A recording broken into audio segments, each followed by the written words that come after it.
Seigneur, merci de nous conduire par ton Esprit Saint dans tout ce que nous avons à écouter, que tu nous parles et que cela transforme nos vies. Au nom de Jésus-Christ. Amen. Voilà, nous allons parler de Jésus-Christ, l'intermédiaire sauveur. Donc, pour comprendre ce sujet, nous allons lire d'abord dans Genèse au chapitre 1er. Genèse au chapitre 1er. Est-ce qu'on peut baisser un peu? Genèse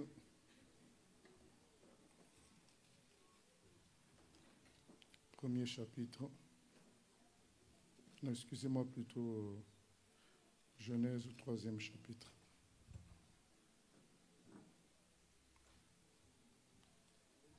Genèse 3, 8 à 24. Genèse 3, 8 à 24. Genèse chapitre 3, verset 8. Alors, ils entendirent la voix de l'Éternel Dieu qui parcourait le jardin vers le soir. Et l'homme et sa femme se cachèrent loin de la face de l'Éternel Dieu, au milieu des arbres du jardin. Mais l'Éternel Dieu appela l'homme et lui dit, « Où es-tu » Il répondit, « J'ai entendu ta voix dans le jardin et j'ai eu peur, parce que je suis nu et je me suis caché. » Et l'Éternel Dieu dit, « Qui t'a appris que tu es nu ? Est-ce que tu as mangé de l'arbre dont je t'avais défendu de manger ?» L'homme répondit, « La femme que tu as mise auprès de moi m'a donné de l'arbre et j'en ai mangé. » Et l'Éternel Dieu dit à la femme, « Pourquoi as-tu fait cela ?»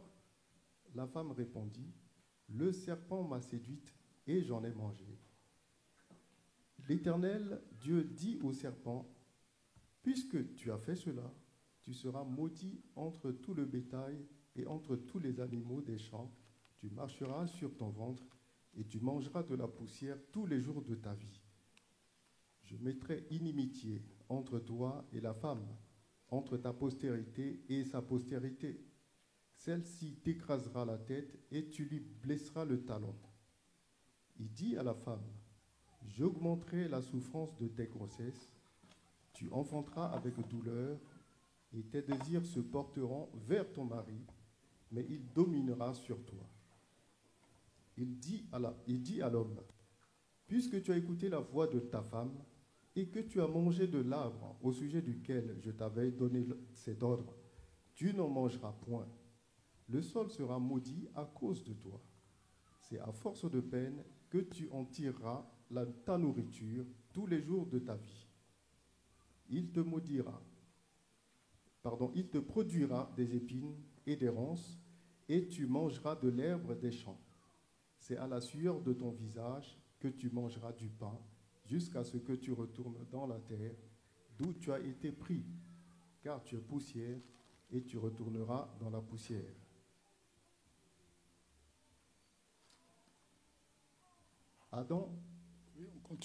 Adam donna à sa femme le nom d'Ève, car elle a été la mère de tous les vivants. L'Éternel Dieu fit à Adam et à sa femme des habits de peau, et il les en revêtit. L'Éternel Dieu dit, « Voici, l'homme est devenu comme l'un de nous, pour la connaissance du bien et du mal. Empêchons-le maintenant d'avancer sa main, de prendre de l'arbre de vie, d'en manger et de vivre éternellement. » Et l'Éternel Dieu le chassa du jardin d'Éden pour qu'il cultive la terre d'où il avait été pris. C'est ainsi qu'il chassa Adam. Et il mit à l'orient du jardin d'Éden des chérubins qui agitent une épée flamboyante pour garder le chemin de l'arbre de vie. Voilà, donc Adam a été chassé du jardin d'Éden. Et puis Dieu, qu'est-ce qu'il va faire? Il va mettre des anges puissants avec des épées flamboyantes pour l'empêcher d'entrer dans le jardin d'Éden. Puisque Adam a péché contre Dieu, il a voulu être comme Dieu lui-même. Et nous avons bien lu que Dieu les a chassés. Il les a chassés parce qu'ils étaient devenus impurs, et dans la présence de Dieu, rien d'impur ne peut subsister. il les a chassés et ils ont subi la malédiction liée au péché. Et nous lisons Jacques 4, 6. Jacques 4, 6. Jacques 4, 6.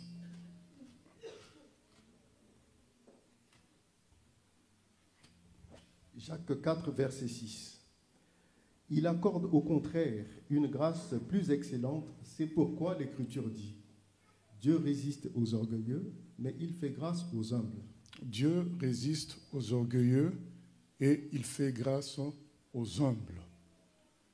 Alors, nous avons vu dans une première partie, Dieu chassait l'homme du jardin d'Éden parce qu'il a péché. Il a péché pourquoi? Il a péché par orgueil. Il a voulu devenir l'égal de Dieu. Donc tous les péchés viennent de l'orgueil, au fait. Quand l'homme pêche, en quelque sorte, il veut dire à Dieu, je fais ce que je veux. Alors que Dieu, c'est lui qui l'a créé.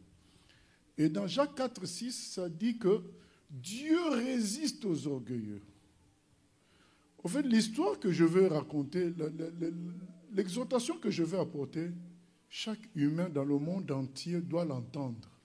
Chaque humain dans le monde entier doit comprendre que le mal qu'il y a dans le monde vient de l'orgueil, vient du fait que l'homme a voulu vivre sans Dieu, vivre selon sa propre logique. Ça vient de cela. Donc, chaque humain doit comprendre que l'être, le mal qu'il voit autour de lui, dernièrement, on m'a montré des vidéos de bagarres dans la rue, dans un pays d'Afrique où il y avait des mains carrément coupées. Et c'est horrible.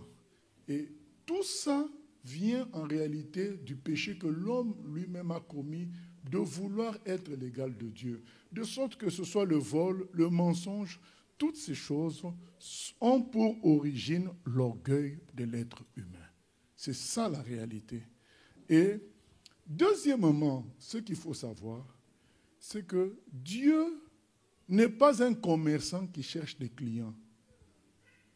Quand nous parlons de lui, certains ont l'impression que nous sommes en train de les flatter pour venir à Dieu.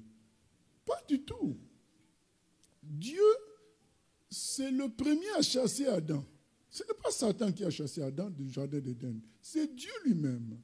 Et dans Jacques 4, 6, c'est dit que Dieu résiste aux orgueilleux. Il a en lui naturellement de la répulsion face à l'orgueil. Donc quand quelqu'un manifeste de l'orgueil, naturellement Dieu le repousse. Vous savez, comme nous avons vu en physique, les pôles négatifs de l'aimant se repoussent. Les pôles positifs se repoussent naturellement. Et Dieu repousse l'orgueilleux naturellement. Il ne faut pas croire, à cause de parfois l'amour de certains chrétiens qui nous supplient de nous convertir, il ne faut pas croire que Dieu cherche des clients. Non, naturellement, Dieu repousse le pécheur, naturellement. C'est ça la réalité. Mais bon, il est aussi amour. Et c'est ça dont nous allons parler, le problème entre l'amour de Dieu et sa répulsion naturelle du péché. Voilà, Dieu, Jacques 4, 6 le dit, il résiste à l'orgueil. Dès que quelqu'un manifeste l'orgueil, Dieu lui résiste. Donc le premier problème que l'être humain a, ce n'est pas par rapport à Satan, ce n'est pas par rapport à l'homme, c'est par rapport à Dieu lui-même. Dieu lui-même est en colère contre l'homme. C'est Dieu le problème. Donc c'est le premier à dire, renvoyez-le, chassez-le du jardin d'Éden. C'est le premier. C'est ce que chacun doit comprendre. Dieu ne cherche pas des clients. Lorsque nous disons qu'il nous aime, qu'il veut nous sauver, ce n'est pas qu'il est en manque. C'est par son amour qu'il fait ces choses-là. Il ne cherche pas de clients. Et aujourd'hui encore, nous sommes venus le rappeler. Dieu résiste aux orgueilleux. Certains chrétiens, parfois, ils évangélisent, ils parlent de Dieu à gauche, à droite, et ils rencontrent une certaine résistance.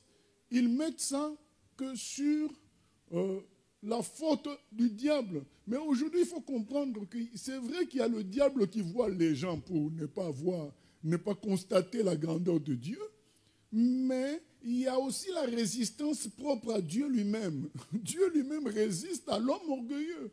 C'est naturel en lui. Dès que l'homme manifeste l'orgueil, le péché, il lui résiste. Il l'éloigne. Il le repousse. C'est naturel.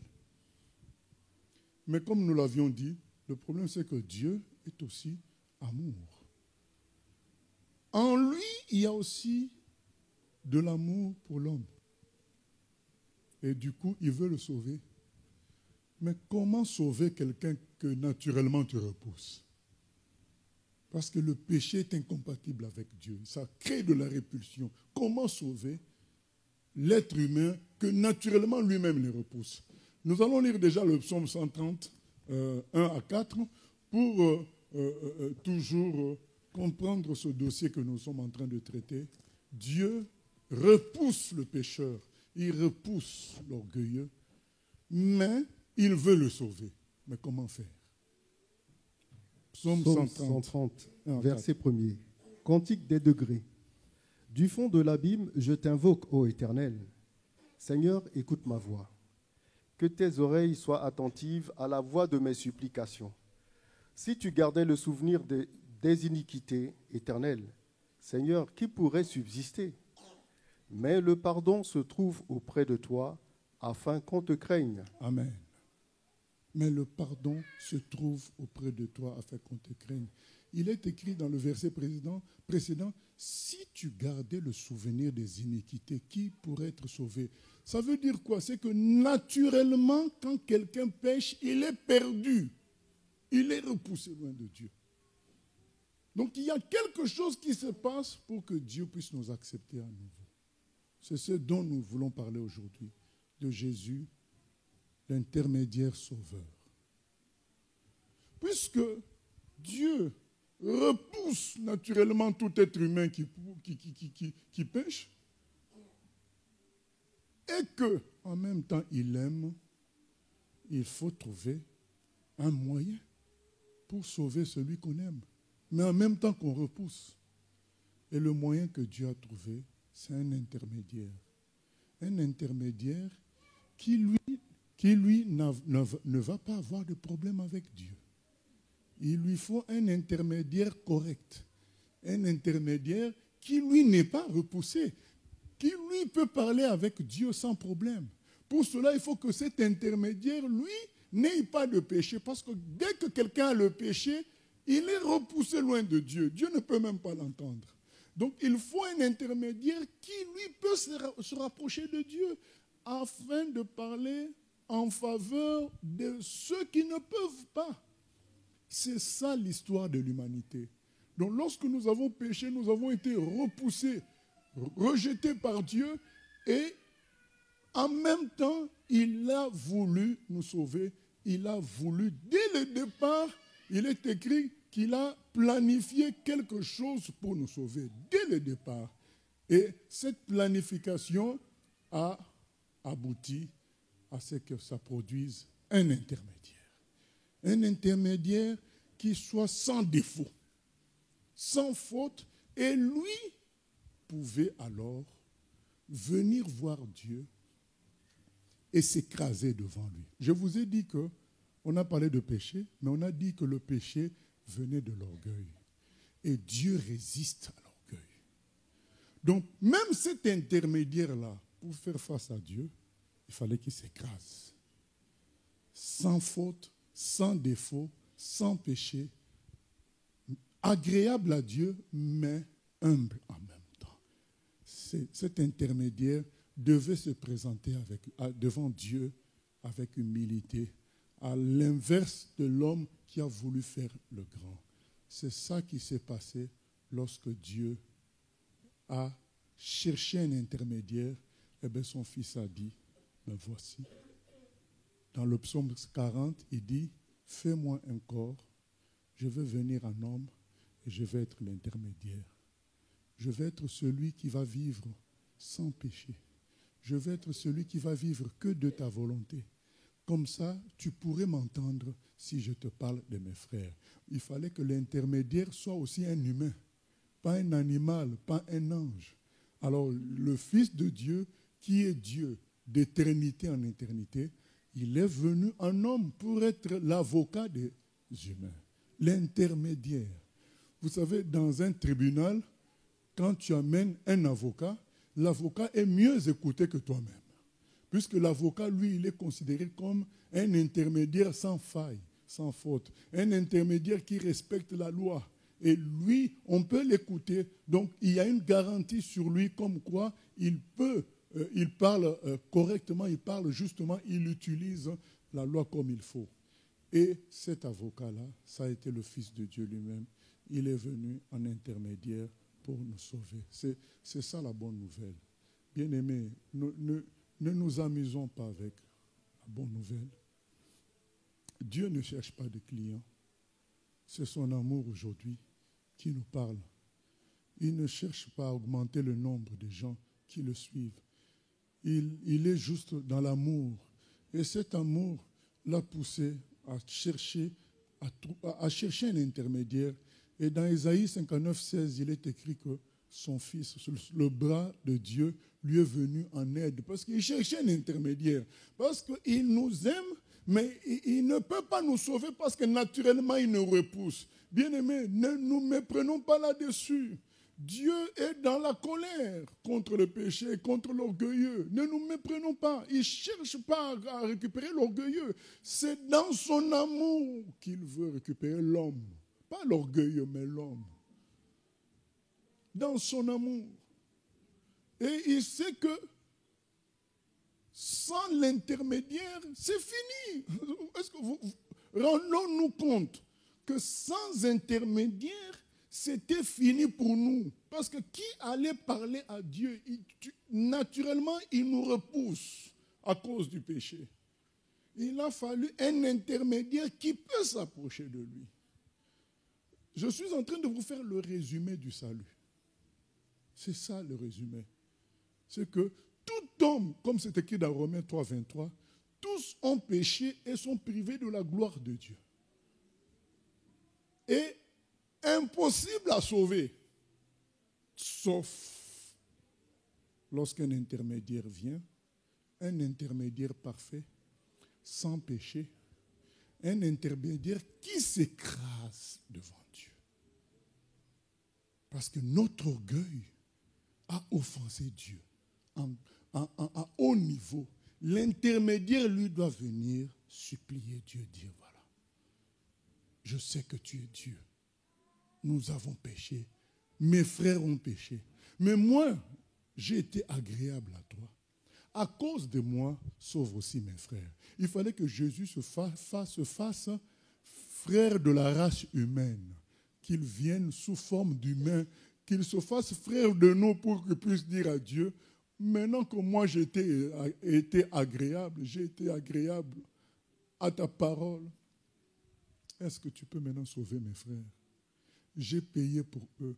L'intermédiaire, quand il vient, qu'est-ce qu'il fait? Il paye pour tous les péchés des coupables. C'est ce qu'il s'est passé. Jésus-Christ a payé pour tous les péchés des coupables. Je vous fais ce résumé parce que nous sommes en fin d'année. Beaucoup de choses peuvent se passer.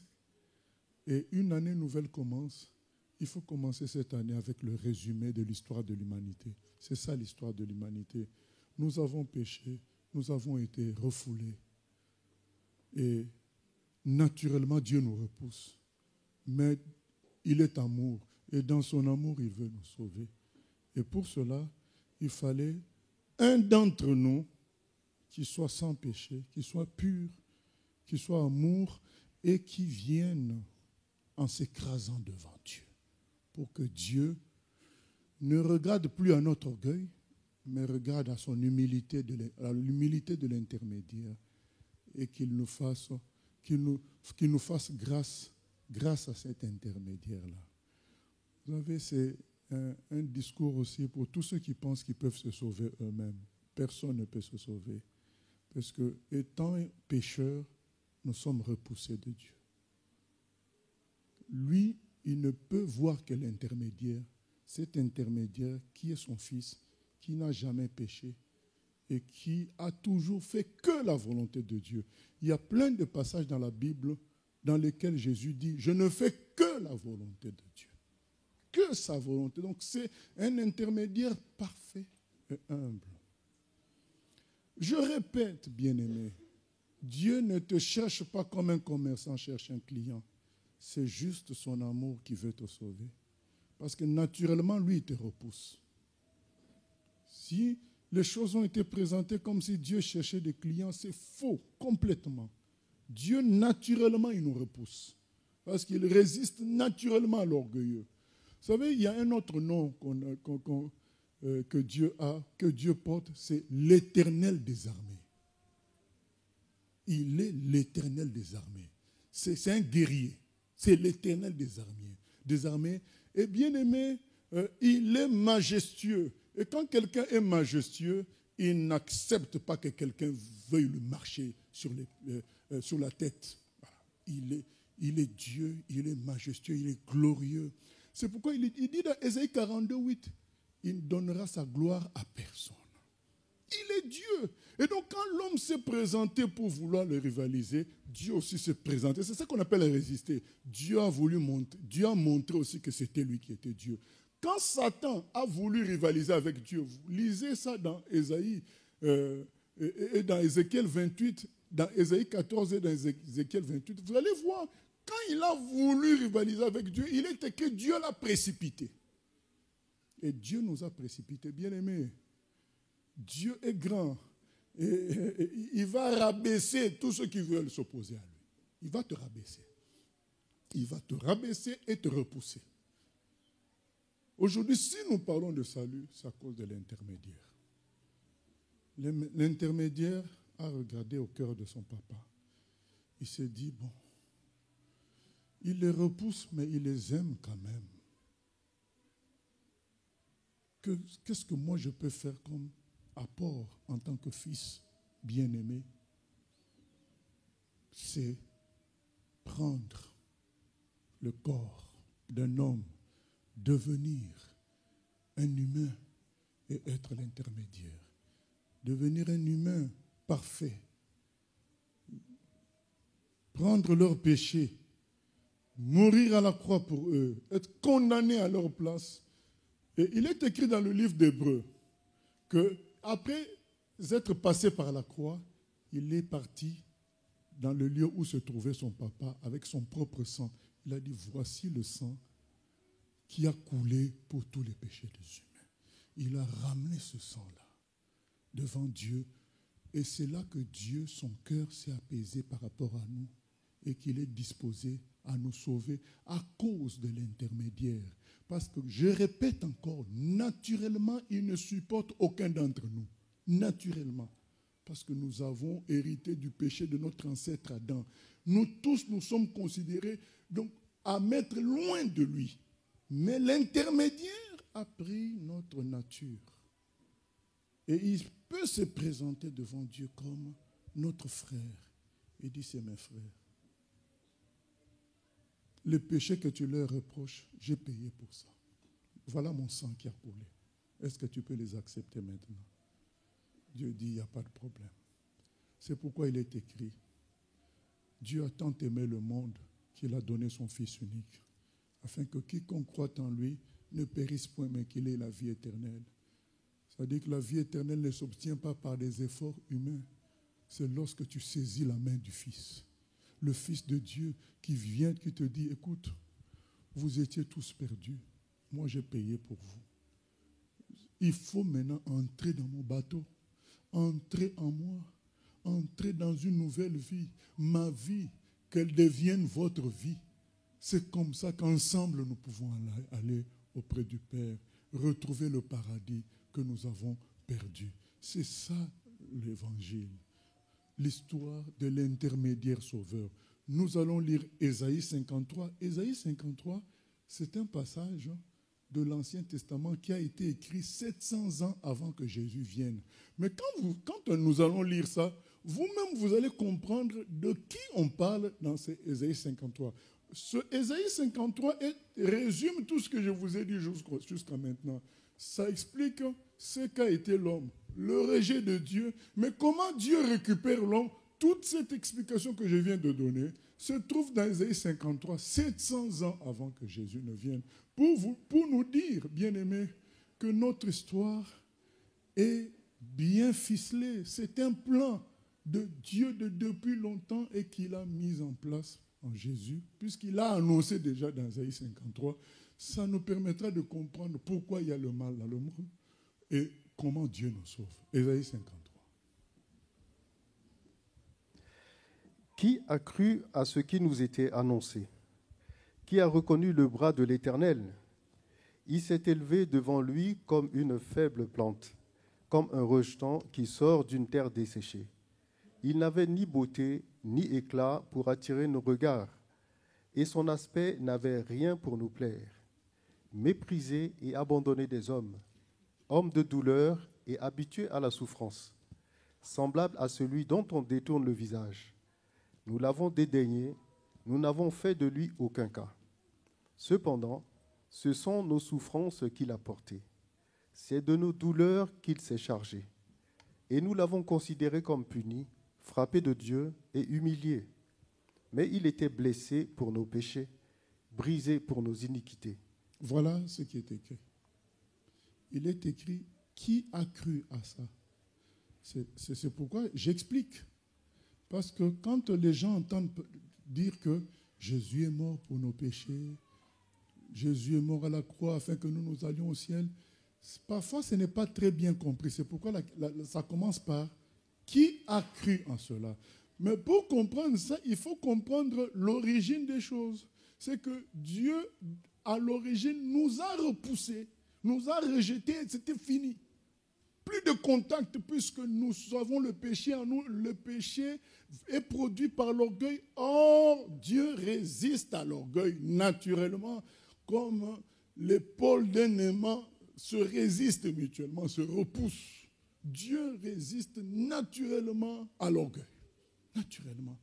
Alors, qu'est-ce qu'il fallait? Il fallait un intermédiaire.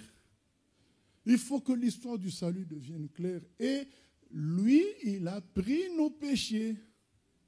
C'est lui qui prend en compte pour lui nos péchés et est condamné à notre place. C'est ça le travail de cet intermédiaire. C'est ça qui permet que nous, on puisse se rapprocher de Dieu. En fait, aucun d'entre nous ne peut se rapprocher de Dieu en se disant « Ah mais non, mais j'ai été correct ». Mais ça n'existe pas, puisque nous avons tous hérité du péché d'Adam. Nous nous rapprochons à travers Jésus. C'est-à-dire que quand quelqu'un nous pose la question, un ange ou un démon, mais qu'est-ce que tu fais là? Mais je suis là. Mais oui, mais tu es un pécheur. Mais oui, mais je suis là par le compte de Jésus.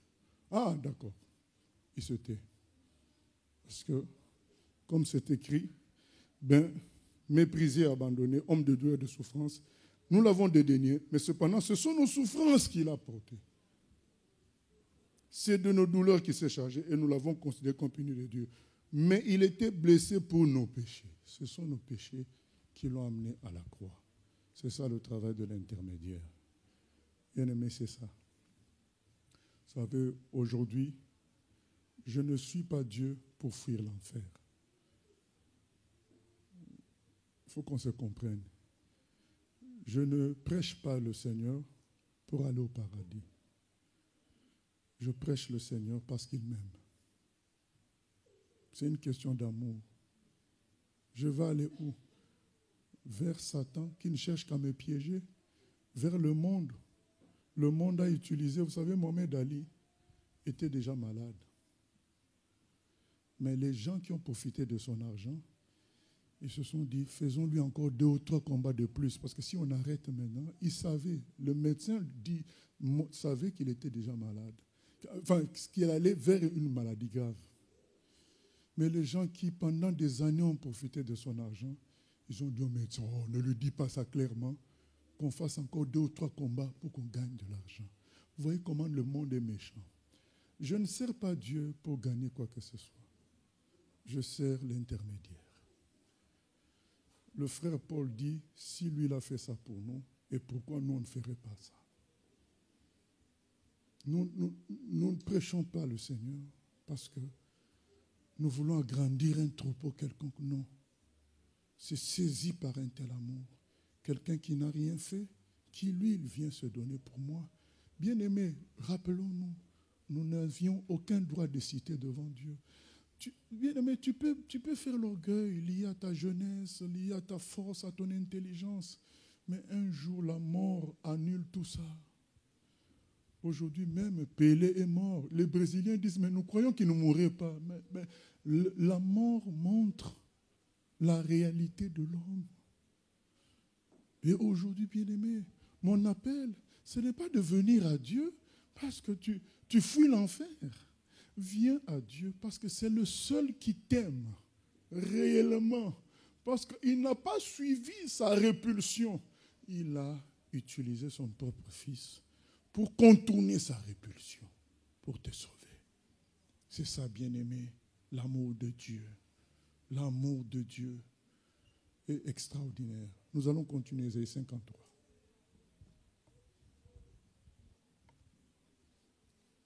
Verset 6. Du verset 5 au milieu, on nous dit, le châtiment qui nous donne la paix est tombé sur lui. Et c'est par ses meurtrissures que nous sommes guéris. Nous étions tous errants comme des brebis. Chacun suivait sa propre voie.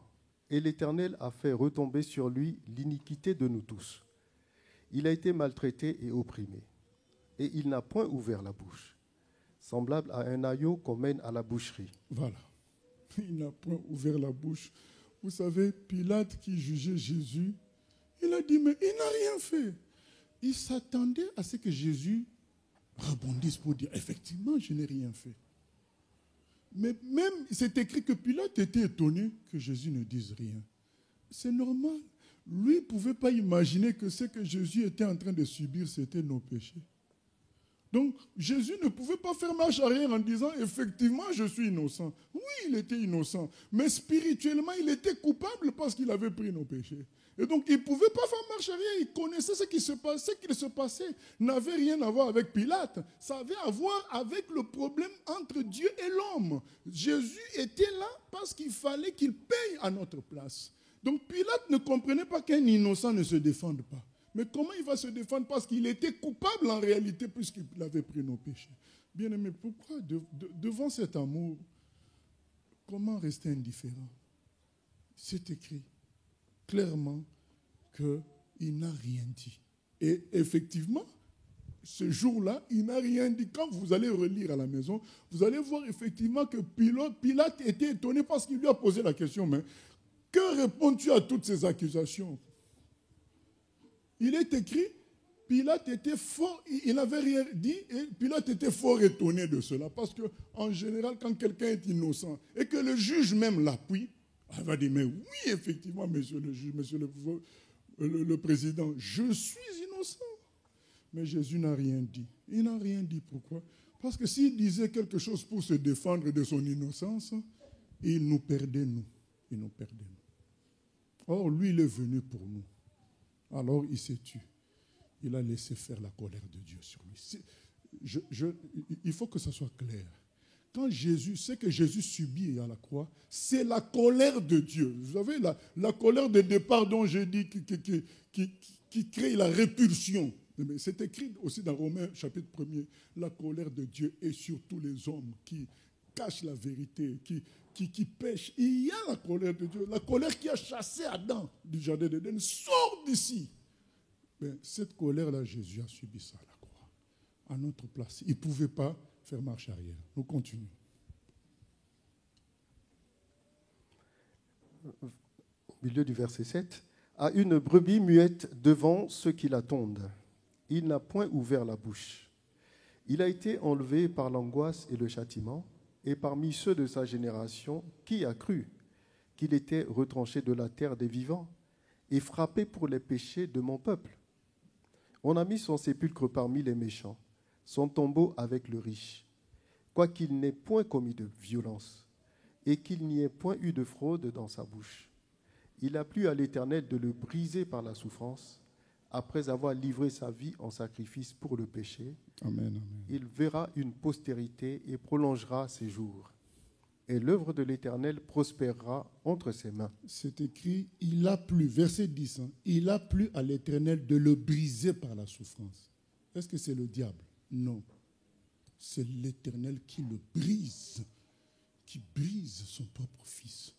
Parce que ce fils-là, c'était l'intermédiaire. Souvenez-vous, Dieu, c'est l'Éternel des armées, le grand costaud. Il voit un petit homme qu'il a créé, qui se lève, Adam, pour dire, ah oui, moi aussi je peux. Il voit Satan, un esprit que lui l'a créé, qui se lève pour dire, ah moi aussi je peux. Ne vous en faites pas. Dieu n'a pas fait, Adam, je t'aime, non. Dieu aussi a fait comme ça. Chassez-le. Voilà. Maintenant, pour le retour, il fallait que quelqu'un soit écrasé. L'être humain devait être écrasé. Il fallait que ce soit clair qu'il n'y a qu'un seul Dieu. C'est Dieu qui est Dieu et c'est le Fils qui a été écrasé à notre place, puisqu'il est venu nous représenter. C'est lui qu'on a écrasé. Il fallait que ce soit clair que c'est Dieu qui est Dieu. Et lui-même aussi, il a accepté ça. Pourquoi il a accepté ça? Parce qu'il fallait nous sauver. C'est ça, tout simplement. C'était le seul moyen. Aucun d'entre nous ne pouvait faire le retour là-bas. Personne. C'est l'intermédiaire qui pouvait sauver. Et c'est pourquoi il a été écrasé, c'est écrit, il a été livré. Il a plu à l'Éternel de le briser. Il faut que l'homme soit brisé. C'est pourquoi Dieu crée des événements pour nous briser, mais les hommes sont têtus. Dieu ne peut sauver que l'homme humble. Il va créer des événements où tu vas reconnaître que tu as échoué. C'est là que tu peux attirer sa grâce. Je répète, Dieu ne cherche pas les clients. Si vous avez cru ça d'une manière ou d'une autre, vous vous trompez. Dieu, quand il veut nous sauver, c'est par amour. Nous continuons. Verset 11. À cause du travail de son âme, il rassasiera ses regards. Par sa connaissance, mon serviteur juste justifiera beaucoup d'hommes, et il se chargera de leurs iniquités. C'est pourquoi je lui donnerai sa part avec les grands.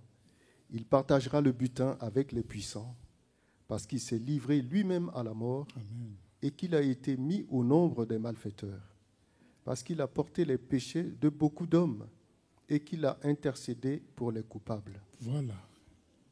Dieu va élever le nom de Jésus au-dessus de tout parce qu'il a intercédé pour les coupables. Les coupables, c'était nous. Et Dieu a donné l'intermédiaire qui s'est mis. L'intermédiaire, c'est quoi? C'est que Dieu est là, nous sommes à droite.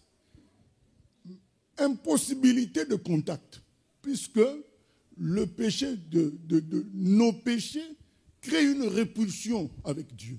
Impossibilité. Il fallait que parmi nous, il y ait quelqu'un qui soit parfait, qui puisse créer le contact. De sorte que l'intermédiaire est au milieu. C'est ça que ça veut dire, intercesseur. C'est intermédiaire. Il est au milieu. D'un côté, il fait le pont avec nous, mais le pont, il le fait comment? Par la race. Il est humain comme nous. Il fait le pont là. Mais il fait en même temps le pont avec Dieu. Il fait le pont avec Dieu comment? Par la race aussi, parce qu'il est aussi fils de Dieu et qu'il est sans péché et qu'il ne fait que la volonté de Dieu. Donc, il peut faire aussi le pont avec Dieu. Donc, du coup, ce qui était non réconciliable, eh bien, non joignable, c'est devenu joignable. C'est-à-dire que l'intermédiaire nous a joints à Dieu. Parce que Dieu ne pouvait pas être en contact avec nous directement. C'est impossible à cause de la répulsion de base. Et c'est l'intermédiaire qui fait le lien. Et c'est ça qui est Jésus-Christ. Et Dieu dit, à cause de ça, je mettrai son nom le plus grand. C'est ce qui est dit dans Philippiens 2:2. C'est à cause de ça que le nom de Jésus a été placé au-dessus de tout nom. Parce que qui pouvait être Dieu, venir un homme pour jouer un tel rôle, où il va être écrasé, brisé. Jésus a été brisé, écrasé comme un verre. Dans le psaume 22, il dit, je suis comme un verre de terre écrasé. Il fallait que l'être humain soit écrasé, mais qui a été écrasé? Leur représentant, le Fils, l'intermédiaire, c'est lui qui a été écrasé. C'est ça l'histoire de l'humanité. Nous lisons dans 2 Corinthiens 4, 8. À partir du verset 8, on va s'arrêter où on peut s'arrêter. C'est pour nous dire que finalement, c'est la même chose qui se passe avec tous les chrétiens et les serviteurs de Dieu. Un serviteur de Dieu est un intermédiaire. C'est quelqu'un qui peut être en contact avec Dieu par son comportement et son amour pour Dieu, par le fait que lui, il a décidé de suivre Dieu à 100%. Mais en même temps, il est au contact avec les humains par la race. Et lui, il vient dire à Dieu, sauve ma race. Mais cette fois-ci, nous sommes des intermédiaires secondaires. C'est-à-dire que quand nous parlons à Dieu, nous lui rappelons ce qu'a fait l'intermédiaire principal. Nous lui disons, écoute, l'intermédiaire principal a déjà apaisé ta colère, a déjà payé à la croix. Maintenant, nous venons te solliciter ta miséricorde pour notre famille, pour le pays, pour nous-mêmes aussi. On vient dire, mais écoute, souviens-toi de ce que l'intermédiaire principal a fait. Et cela va engendrer quoi dans nos vies? Cela va engendrer des souffrances. Vous voyez, lorsque nous servons Dieu véritablement, pas comme nous entendons à gauche, à droite, des gens qui s'enrichissent, qui cherchent à s'enrichir en servant Dieu, ou bien qui font ça par souci de popularité. Ce n'est pas du tout ça, servir Dieu. Servir Dieu, c'est être intermédiaire entre Dieu, avec qui nous avons une bonne relation, et les humains que Dieu repousse. C'est ça, servir Dieu. Du coup, nous connaîtrons le même sort que le Fils de Dieu. Et aujourd'hui, dans le milieu chrétien, il y a beaucoup de gens qui disent « On ne m'a pas dit bonjour, on ne m'a pas fait ceci, on ne m'a pas appelé, on m'a pas... » Mais ce n'est pas le comportement d'intermédiaire. Un intermédiaire accepte de souffrir pour les pécheurs. Et si les gens ne t'ont pas fait tout ce que tu dis, sois leur intermédiaire, sois comme Jésus qui dit à Dieu pendant qu'on l'amène à la croix, il dit pardonne-leur parce qu'ils ne savent pas ce qu'ils font. Le vrai chrétien est un intermédiaire, c'est un sacrificateur. Vous savez, c'est une histoire de 10 jours pour expliquer tout ce que j'explique là. Le vrai chrétien, c'est un intermédiaire. Il suit la façon de faire de son maître Jésus, qui a été rejeté par les hommes. Est-ce que vous vous rappelez que Jésus a été crucifié par les hommes? Mais il était venu sauver qui? Mais c'est les hommes qu'il est venu sauver. Mais qui l'a crucifié? Mais c'est les hommes. Mais est-ce qu'il les a maudits? Non. Il a dit, Père, reçois-les quand même. Aie pitié d'eux, parce qu'ils ne savent pas ce qu'ils font. Pourquoi il n'a pas dit cette phrase? Parce qu'il est venu pour les sauver. Pourquoi les chrétiens d'aujourd'hui, dès qu'ils sont mécontents de quelque chose, ils oublient. Est-ce qu'ils savent même qu'ils sont intermédiaires? Aujourd'hui, peut-être que ça nous parle. Nous sommes des intermédiaires. À chaque fois que nous murmurons, nous cassons ces ministères d'intermédiaires. Lisons ce que le frère Paul dit dans 2 Corinthiens 4.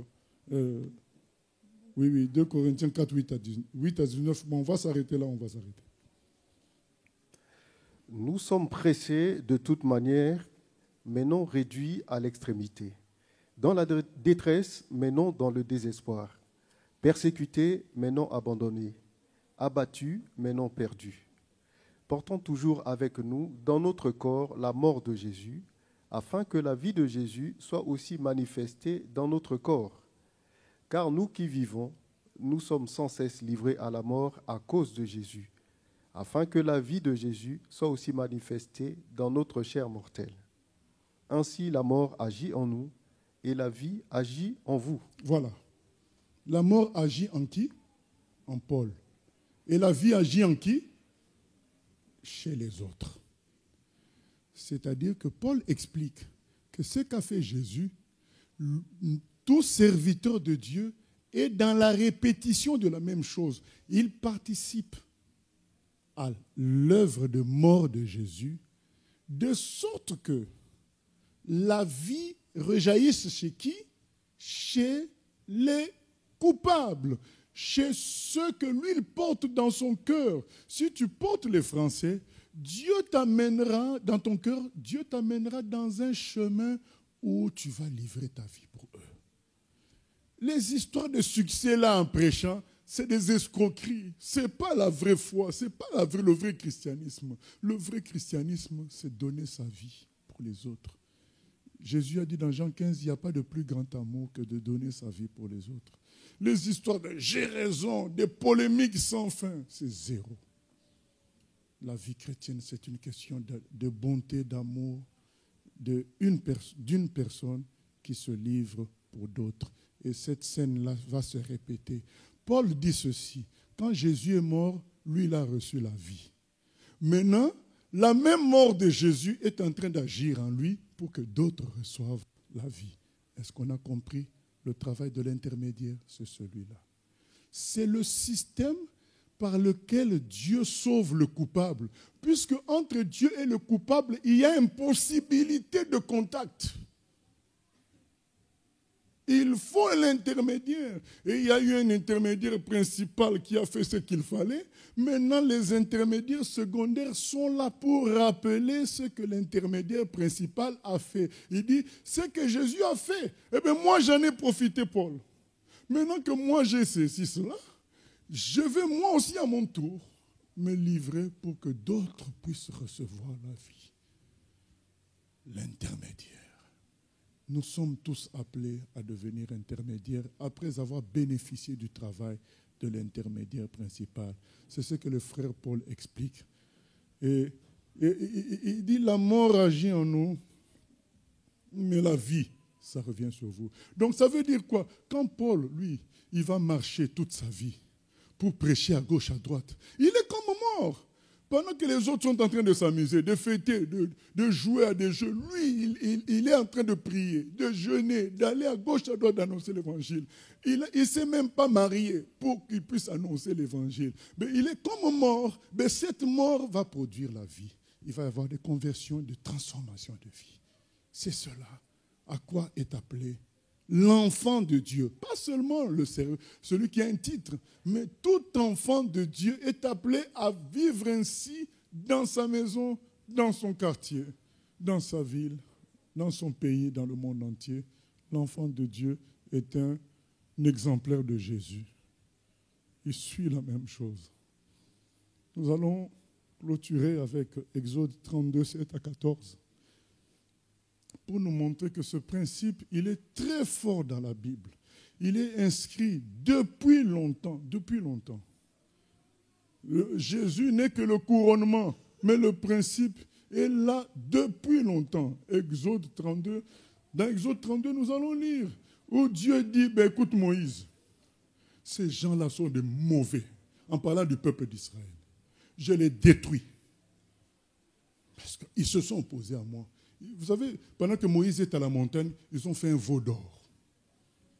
Et ils ont commencé à adorer le veau d'or en disant quoi? Ils ont dit que merci veau d'or, c'est toi qui nous as sortis d'Égypte. Je pense que même nous tous nous connaissons l'histoire d'Égypte, comment Dieu a sorti le peuple d'Israël d'Égypte. Mais ces gens-là ont osé dire que le veau qu'eux-mêmes ils avaient fabriqué, c'est lui qui les a sortis d'Égypte. Dieu dit, ah bon, je suis l'Éternel des armées. Je les détruis tous. Écoutons la réaction de Moïse, l'intermédiaire. Exode 32, verset 7.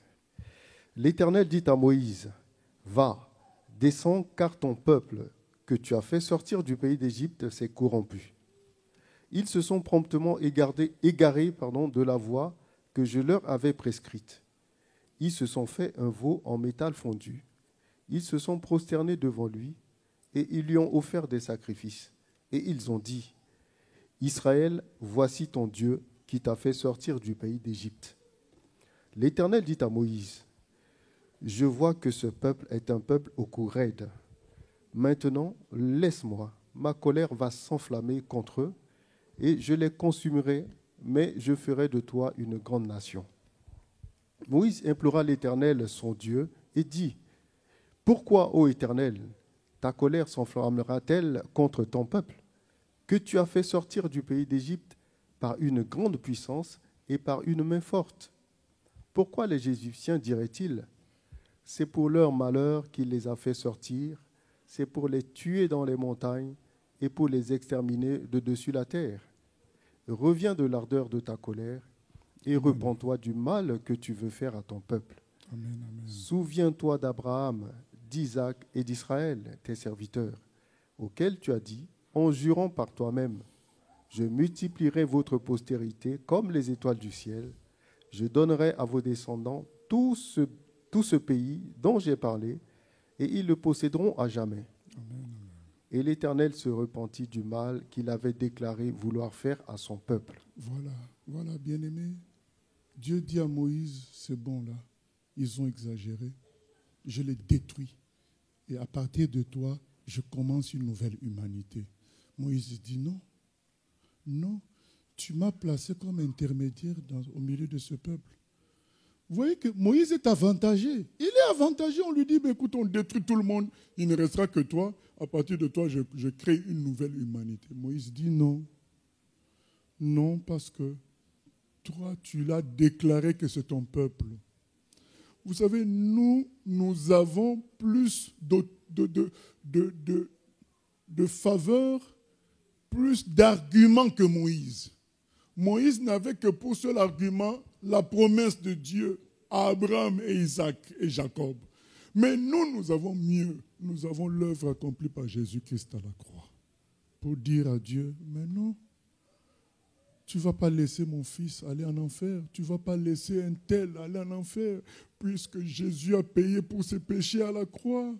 Et répands ta grâce. Je vous le dis, frères et sœurs, que ne vous y trompez pas, Dieu est en colère contre le péché. Il est en colère, il est dans la répulsion. C'est pourquoi l'intermédiaire, c'est-à-dire le chrétien, celui qui a compris ces choses, va dire à Dieu pardon. Lui, il va s'écraser pour les Normands, il va s'écraser pour les Français, il va s'écraser pour ses enfants. Il va dire, Seigneur, aie pitié.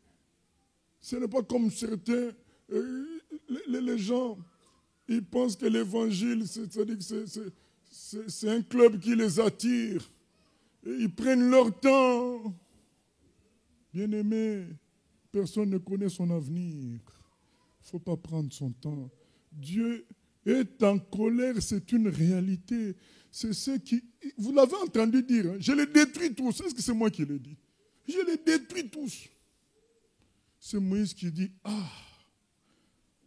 mais qui est-ce qui agite Moïse? C'est le même Dieu-là. Parce que le même Dieu-là, il aime. C'est ça le problème. Naturellement, il repousse, mais naturellement aussi, il aime.